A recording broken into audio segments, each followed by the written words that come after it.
আসসালামু আলাইকুম ভিউয়ার্স, কেমন আছো? আশা করি তোমরা ভালো আছো। আজকে আমি তোমাদের সাথে আরেকটা ট্রান্সলেশনের ক্লাস নিয়ে আসলাম। সেটা হলো আমরা অনেক সময় বলি এখন খাওয়ার সময়, সময়, এখন যাওয়ার সময়, এখন খেলার সময়, এখন পড়ার সময়, এখন ঘুমানোর সময়, এখন কথা বলার সময়, এখন কাজ করার সময়, এখন মানে আসার সময়, এরকম যে সেন্টেন্সগুলো থাকে সেই সেন্টেন্স নিয়ে আমি তোমাদের সাথে আলোচনা করব এবং খুব ইজিলি মনে হয় খুব ভালো লাগবে, আশা করা যায়। দেখা যাক। দেখো এখানে লিখছি এখন খাওয়ার সময়।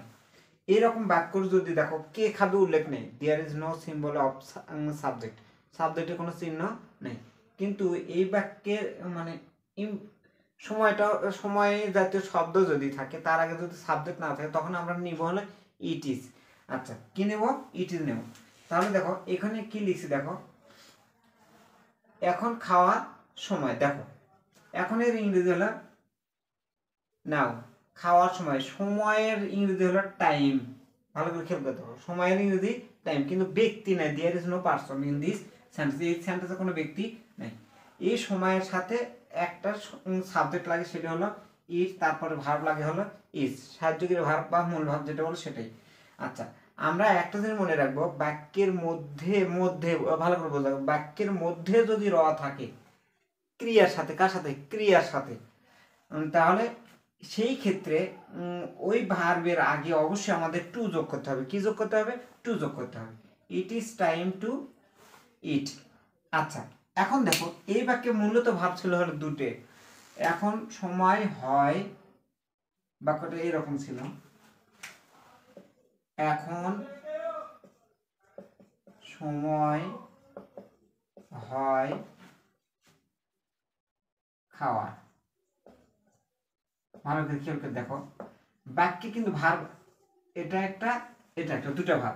আমরা এর আগে শিখছি দুটো ভাব যদি থাকে এক ভার্বের সাথে আইএনজি অথবা টু যোগ করতে হবে, আরটা ওই রকমই রাখতে হবে। আমি দেখি এখন এর ইংরেজি আমি নিছি নাও। সময়, সময়ের ইংরেজি হলো টাইম, তার আগে হয়, টাইমের পরে তো ইজ হয় না, আগে আসবে ইট ইজ টাইম। এটা হয় সময়, এইটা হয় সময়, অথবা এখন হয় সময় কিসের? খাওয়ার, টু ইট। এখন তুমি এটা চেঞ্জ করে দাও, দেখো চেঞ্জ করে দিয়ে এখানে খেলার লেখো,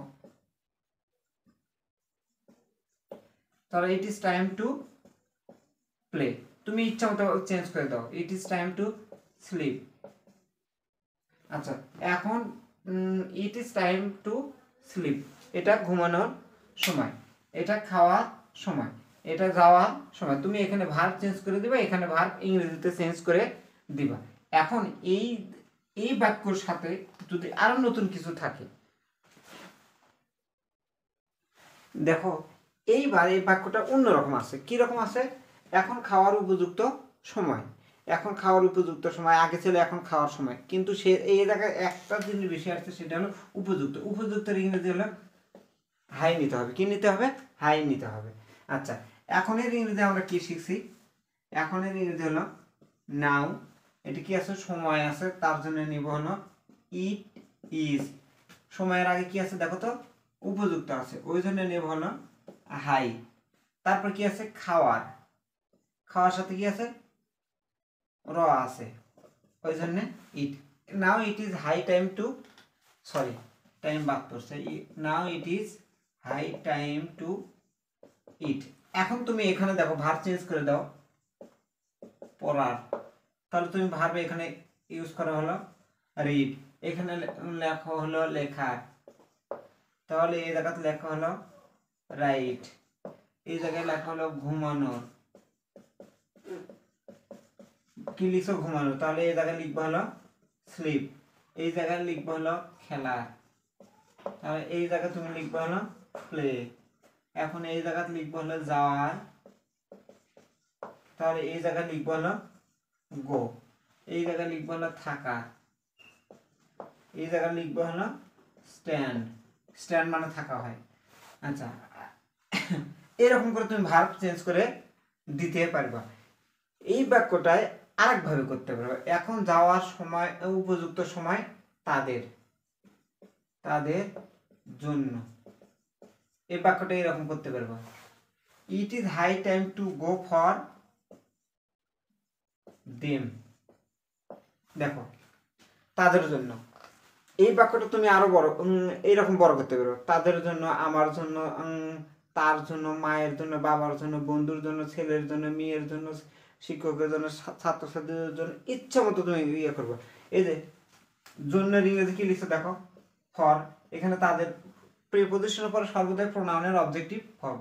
এখানে যদি তার থাকে, এখানে হবে তোমার হলো হিম অথবা হার। যদি তোমার থাকে তাহলে এই জায়গায় হবে হলো ইওর। যদি আমার থাকে, দেখো যদি আমার থাকে তাহলে হবে হলো মি, ও সরি ইউ হবে ওটা। আচ্ছা, তাদের অথবা তার, তারটা শিখছি বাবার, তাহলে এই ক্ষেত্রে হবে হলো ফাদার। দেখো একটা স্ট্রাকচার দিয়ে আমরা অনেকগুলো ইংরেজি শিখতে পারবো। প্রথম শিখলাম এখন খাওয়ার সময়, পরেরটা শিখলাম এখন খাওয়ার উপযুক্ত সময়, তারপরটা শিখলাম এখন খাওয়ার উপযুক্ত সময় তাদের জন্য।